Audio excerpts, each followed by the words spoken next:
Hi friends, welcome back to our channel. எல்லாரும் எப்படி இருக்கீங்க? கண்டிப்பாக நல்லா இருப்பீங்க நம்புகிறேன். இன்றைக்கி நம்ம சேனலில் டே டு டே லைஃப்பில் எல்லாருக்குமே ரொம்ப யூஸ்ஃபுல்லாக இருக்கக்கூடிய கிச்சன் டிப்ஸ் அண்ட் ட்ரிக்ஸ் தான் ஷேர் பண்ணியிருக்கேன். ஸோ வீடியோ இன்ட்ரெஸ்டிங்காக இருக்கும், ஸ்கிப் பண்ணாமல் ஃபுல்லாக பாருங்கள். அதுக்கு முன்னாடி நீங்கள் இப்போ தான் நம்ம சேனலில் ஃபஸ்ட் டைம் பார்க்குறீங்கன்னா இப்போவே சப்ஸ்கிரைப் பண்ணிக்கோங்க, கூட இருக்க பெல் சிம்மில் கிளிக் பண்ணிக்கோங்க. இப்போ வாங்க வீடியோக்குள்ளே போகலாம். ஃபர்ஸ்ட் இப்போ என்னென்னு பார்க்கலாம். நான் இங்கே கோவக்காய் தான் எடுத்திருக்கேன். இப்போ இந்த கோவக்காவை வந்து ஒரு பாத்திரத்தில் போட்டுட்டு கொஞ்சமாக தண்ணி சேர்த்துக்கிறேன். தண்ணி சேர்த்ததுக்கப்புறம் சின்ன சைஸு புளி எடுத்துக்கோங்க. அந்த புளியை வந்து இந்த தண்ணியில் வந்து நம்ம நல்லா கரைச்சி விட்டுக்கலாம். இந்த மாதிரி கையை வச்சு நீங்கள் கரைச்சாலே வந்து உங்களுக்கு நல்லா வந்து மிக்ஸ் ஆயிரும். நம்ம புளி சேர்த்ததுக்கப்புறம் இது கூடயே வந்து பார்த்திங்கன்னா நம்ம உப்பும் சேர்த்துக்கணும். நம்ம எதுக்கு இந்த மாதிரி பண்ணுறோன்னா, எப்போவுமே வந்து நம்ம காய் வாங்கிட்டு வந்தோடனே பச்சை தண்ணியில் கழுவிட்டு அதை அப்படியே வந்து எடுத்து சமைக்கிறதுக்கு வந்து நம்ம யூஸ் பண்ணிடுவோம். அந்த மாதிரி பண்ணக்கூடாது. ஏன்னு பார்த்திங்கன்னா, நம்ம இந்த மாதிரி காய்கறி எந்த காய்கறியாக இருந்தாலும் அவங்க வந்து பூச்சி வராமல் இருக்கிறதுக்கு செடிக்கு காய்க்கெலாம் வந்து பார்த்திங்கன்னா அந்த உரத்துலேருந்து மருந்துலாம் வந்து பார்த்திங்கன்னா போட்டிருப்பாங்க. ஸோ அதெல்லாம் வந்து பார்த்திங்கன்னா அப்படியே இருக்கும். அதை வந்து நம்ம இந்த மாதிரி புளி உப்பு போட்டு நம்ம வாஷ் பண்ணும்போது அதெல்லாம் வந்து பார்த்திங்கன்னா இது வந்து எடுத்துரும். நம்ம வெறுமை பச்சை தண்ணியில் கழுவி வாஷ் பண்ணணும், அதெல்லாம் வந்து பார்த்திங்கன்னா அப்படியே இருக்கும். ஸோ இந்த மாதிரி நீங்கள் எந்த காய்கறி வாங்கிட்டு வந்தாலும் இந்த மெத்தடில் வந்து நீங்கள் வாஷ் பண்ணிவிட்டு அதுக்கப்புறம் யூஸ் பண்ணுங்கள். இப்போ நான் வாஷ் பண்ணதுக்கப்புறம் அந்த தண்ணியில் காட்டுறேன் பாருங்கள், உங்களுக்கு ஒரு மாதிரி எண்ணெயாக இருக்கும். ஸோ அவங்க வந்து இந்த மாதிரி கெமிக்கல்லாம் வந்து பூச்சி வராமல் இருக்கிறதுக்கு செடியிலலாம் வந்து பார்த்திங்கன்னா அடிச்சிருப்பாங்க இல்லையா? ஸோ அதெல்லாம் வந்து பார்த்திங்கன்னா உங்களுக்கு அப்படியே இருக்கும். நம்ம அப்படியே சமைச்சிடலாம் வந்து பார்த்திங்கன்னா சாப்பிட்றனால நம்ம உடம்புக்கு தான் வந்து பார்த்திங்கன்னா கெடுதல். ஸோ இந்த மாதிரி எப்போவுமே எந்த காய்கறி வாங்கிட்டு வந்தாலும் இந்த மெத்தட் யூஸ் பண்ணி நீங்கள் வாஷ் பண்ணி பாருங்கள். உங்களுக்கு வீடியோவில் தெரியுதான்னு சொல்லிட்டு எனக்கு தெரியல, ஆனால் பார்த்தாலே உங்களுக்கு நல்லா தெரியும். ஸோ அதுக்கப்புறம் நீங்கள் நார்மலாக ஒரு தண்ணியில் வந்து வாஷ் பண்ணிவிட்டு இதை நீங்கள் ஃப்ரிட்ஜில் ஸ்டோர் பண்ணி வைக்கிறதா இருந்தால் இந்த மாதிரி ட்ரையான டவல் எடுத்து அந்த டவலில் வந்து எந்த காயாக இருந்தாலும் அதை நல்லா தொடச்சிட்டு நீங்கள் ஸ்டோர் பண்ணி வச்சுக்கலாம். இல்லை நீங்கள் அப்படியே வந்து டைரெக்டாக சமைக்கிறதா இருந்தால் இந்த மெத்தடில் நீங்கள் வாஷ் பண்ணிவிட்டு இன்னும் ஒரு 2 வாட்டி தண்ணி ஊற்றி நல்லா வாஷ் பண்ணதுக்கப்புறம் நீங்கள் சமைக்க ஆரம்பிச்சிடலாம். ட்ரை பண்ணி பாருங்கள். அடுத்த டிப் என்னென்னு பார்க்கலாம். அதுக்கு வந்து பார்த்திங்கன்னா நான் புளி தான் எடுத்திருக்கேன். நம்ம புளி வந்து நிறைய வாங்கி ஸ்டோர் பண்ணி வைப்போம் இல்லையா? அதை வந்து நம்ம வெளியே இந்த மாதிரி உப்பு ஜாடியில் போட்டு வச்சாலும் சரி, இல்லை ஏதாவது கண்டெய்னரில் போட்டு வச்சாலுமே உடனே வந்து பார்த்திங்கன்னா ஒரு மாதிரி கருத்து போயிருக்கும். ஸோ இதனால் நம்ம வைக்கிற குழம்பும் வந்து பார்த்திங்கன்னா ஒரு மாதிரி அதோட கலரே வந்து ரொம்ப டார்க்காக கருப்பாக இருக்கிற மாதிரி இருக்கும். ஸோ அதனால் எப்போவுமே வந்து புளி நிறைய வாங்கிட்டு வந்தீங்கன்னா அதை வந்து இந்த மாதிரி ஒரு பாக்ஸில் போட்டு நீங்கள் ஃப்ரிட்ஜில் ஸ்டோர் பண்ணி வச்சுருங்க. ஸோ இந்த புளி பாருங்கள் நல்லா வெள்ளையாக இருக்குது. ஸோ வேணுன்றதை மட்டும் கொஞ்சமாக ஒரு ஜாடியில் இந்த மாதிரி போட்டு வச்சுக்கோங்க. வேணுன்றப்ப நீங்கள் ஃப்ரிட்ஜ்லேருந்து எடுத்து கூட நீங்கள் போட்டு வச்சுக்கலாம். ஸோ இந்த மாதிரி சிராமிக் ஜாரில் போட்டு ஸ்டோர் பண்ணி வெளியே வச்சுக்கலாம். இந்த மாதிரி ஒரு கண்டெய்னரில் போட்டு ஃப்ரிட்ஜில் வந்து நீங்கள் ஸ்டோர் பண்ணி வச்சிடலாம். நம்ம நிறைய புளி இருக்கும்போது உங்களுக்கு வந்து ஸ்டோர் பண்ணுறதுக்கு இடம் இருக்காது. ஸோ அந்த மாதிரி இருக்கிறவங்க இந்த புளியை வந்து இந்த மாதிரி நல்லா வந்து உருண்டை மாதிரி பண்ணிக்கோங்க. இந்த மாதிரி உருண்டை மாதிரி நீங்கள் பண்ணிட்டீங்கன்னா உங்களுக்கு அது கம்மியாக தெரியும் குவான்டிட்டி. ஸோ அப்போ ஸ்டோர் பண்ணி வைக்கிறதுக்கு உங்களுக்கு ஈஸியாக இருக்கும். ட்ரை பண்ணி பாருங்கள். அடுத்த டிப் என்னன்னு பார்க்கலாம்.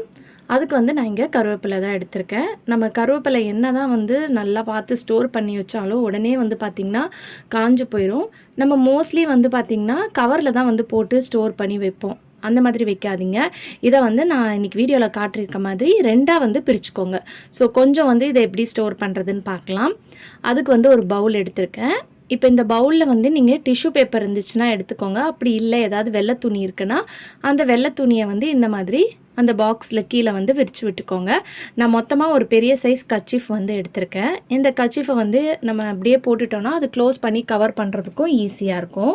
ஸோ அதனால தான் இப்போ இதில் வந்து நம்ம ஃபஸ்ட்டு கொஞ்சம் கருவேப்பிலை எடுத்து வச்சுருந்தோம் இல்லையா? அதை வந்து இதில் வந்து எல்லாத்தையும் வந்து உருவி வந்து நம்ம இதில் போட்டுக்கலாம். ஸோ இந்த மாதிரி நீங்கள் ஸ்டோர் பண்ணி வச்சிங்கன்னா 1 வாரம் வரைக்கும் உங்களுக்கு நல்லாவே வந்து பார்த்திங்கன்னா ஃப்ரெஷ்ஷாக இருக்கும். அதுக்கும் மேலே கூட வந்து உங்களுக்கு நல்லா ஃப்ரெஷ்ஷாக இருக்கும்.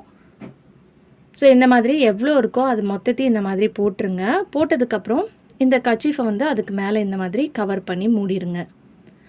இந்த மாதிரி மூடிட்டு நம்ம இதை வந்து க்ளோஸ் பண்ணிவிட்டு ஃப்ரிட்ஜில் வந்து வச்சிடலாம். இது வந்து நம்ம அப்புறமா வந்து யூஸ் பண்ணுறதுக்கு. ஸோ ஃபஸ்ட்டு கொஞ்சம் எடுத்து வச்சுருந்தோம் இல்லையா? இதை வந்து நம்ம எப்போவுமே வந்து கவரில் போடுவோம் இல்லையா, நார்மல் கவரில், அந்த மாதிரி கவரில் போடாதீங்க. இந்த மாதிரி கவரில் போட்டிங்கன்னா உடனே வந்து உங்களுக்கு அந்த கருவேப்பிலெல்லாம் கருத்து போன மாதிரி ஆயிரும். ஸோ அதுக்கு பதிலாக இந்த மாதிரி முட்டை வாங்கும்போதெல்லாம் நம்மளுக்கு கவர் கொடுப்பாங்க பார்த்தீங்களா, அந்த கவரை வந்து எடுத்துக்கோங்க. இப்போ இந்த கவரில் வந்து இந்த தண்டு இருக்கு இல்லையா, இந்த போர்ஷன் வந்து கீழே இருக்கணும், இலை வந்து மேலே பார்த்த மாதிரி இருக்கணும். இந்த மாதிரி ஸ்டோர் பண்ணி வைங்க. இந்த மாதிரி வச்சா உங்களுக்கு ரொம்பவே வந்து பார்த்திங்கன்னா ஃப்ரெஷ்ஷாக இருக்கும். இதை வந்து நீங்கள் ஃப்ரிட்ஜ்லேயும் வச்சு யூஸ் பண்ணிக்கலாம், வெளியே கூட வந்து பார்த்திங்கன்னா வச்சு யூஸ் பண்ணிக்கலாம். ஸோ ஃபஸ்ட்டு வந்து நம்ம இதை யூஸ் பண்ணிவிட்டு அதுக்கப்புறம் வந்து பார்த்திங்கன்னா நம்ம பாக்ஸில் கண்டெய்னரில் போட்டு ஸ்டோர் பண்ணி வச்சுருக்கிறத வந்து எடுத்து யூஸ் பண்ணிக்கலாம். ஒரு பாத்திரத்தில் வந்து நான் வந்து தக்காளி எடுத்திருக்கேன். நான் வந்து ஒரு சின்ன பாத்திரமாக எடுத்திருக்கேன். நான் கொஞ்சமாக தக்காளி இருக்கிறனால, நீங்கள் நிறைய தக்காளி இருந்துச்சுன்னா ஒரு பெரிய பாத்திரமாக எடுத்துக்கோங்க. இதில் வந்து தக்காளி முழுகிற அளவுக்கு வந்து நம்ம தண்ணி வந்து சேர்த்துக்கலாம். தண்ணி சேர்த்ததுக்கப்புறம் இந்த மாதிரி ஒரு கை அளவுக்கு வந்து உப்பு வந்து கொஞ்சமாக சேர்த்துக்கோங்க. இதை சேர்த்துட்டு இந்த மாதிரி நல்லா மிக்ஸ் பண்ணி விட்டுட்டு ஒரு 10 நிமிஷம் வந்து இந்த தக்காளியை வந்து அப்படியே வந்து அதில் ஊற விட்டுருங்க. அது வந்து நல்லா ஊறிடும். 10 நிமிஷத்துக்கு அப்புறம் இந்த மாதிரி ஒவ்வொரு தக்காளியாகவும் தனித்தனியாக எடுத்து நீங்கள் இந்த மாதிரி ஃபுல்லாக க்ளீன் பண்ணணும். இது எதுக்குன்னு பார்த்தீங்கன்னா, தக்காளி செடியில் தக்காளியிலலாம் வந்து பூச்சி வந்து வராமல் இருக்கிறதுக்காக மருந்து வந்து அடிப்பாங்க. ஸோ நம்ம தக்காளி வாங்கிட்டு வந்துட்டு அப்படியே கட் பண்ணிட்டு யூஸ் பண்ணும்போது வந்து பார்த்திங்கன்னா அது வந்து நம்மளுக்கு நல்லது கிடையாது. ஸோ இந்த மாதிரி நம்ம க்ளீன் பண்ணும்போது அதை வந்து பார்த்திங்கன்னா ரிமூவ் பண்ணிடலாம். அர்ஜெண்ட்டாக சமைக்கும்போது ஒரு வாட்டி மட்டும் நம்ம தக்காளியை வந்து வாஷ் பண்ணிடுவோம். வாஷ் பண்ணிவிட்டு அப்படியே எடுத்து யூஸ் பண்ணுவோம். ஸோ நம்ம வாங்கிட்டு வந்தோடனே இந்த டிப்பை வந்து நீங்கள் பண்ணி வச்சிட்டிங்கன்னா உங்களுக்கு எடுத்து யூஸ் பண்ணும்போது உங்களுக்கு ஈஸியாக இருக்கும். இப்போ நம்ம நல்லா வாஷ் பண்ணிவிட்டு அந்த தக்காளி எடுத்து ஒரு பவுலில் வச்சதுக்கப்புறம் இந்த மாதிரி ஒரு ட்ரையான கிளாத் எடுத்துக்கோங்க. இப்போ இந்த ட்ரையான கிளாத்தில் வந்து ஒவ்வொரு தக்காளியும் இந்த மாதிரி நீங்கள் நல்லா க்ளீனாக ட்ரையாக வந்து துடைச்சி வச்சுக்கணும். இந்த மாதிரி பண்ணும்போது உங்கள் தக்காளியும் வந்து பார்த்திங்கன்னா ரொம்ப நாள் வரைக்கும் ஃப்ரெஷ்ஷாக இருக்கும். இதை நீங்கள் வெளியும் வச்சு ஸ்டோர் பண்ணிக்கலாம், ஃப்ரிட்ஜில் கூட வச்சு ஸ்டோர் பண்ணிக்கலாம். ஸோ இந்த மாதிரி ஒரு அகலமான தட்டில் வந்து வச்சுக்கோங்க. வெளியே வைக்கிறதா இருந்தால் இந்த மாதிரி மேலே பார்த்த மாதிரி இருக்கணும். ஸோ உங்களுக்கு பார்க்கும்போது புரியும் இந்த வீடியோவில். ஸோ இந்த மாதிரி இதுக்கு மேலே நம்ம அப்ளை பண்ணி விடுறது என்னன்னு பார்த்தீங்கன்னா, தேங்காய் எண்ணெய் தான் நம்ம அப்ளை பண்ணிக்கிறோம்.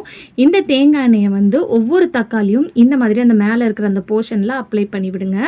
இந்த மாதிரி அப்ளை பண்ணும்போது உங்கள் தக்காளி சீக்கிரமாக வந்து பார்த்திங்கன்னா கெட்டு போகாது, ரொம்ப நாள் வரைக்கும் ஃப்ரெஷ்ஷாக இருக்கும்.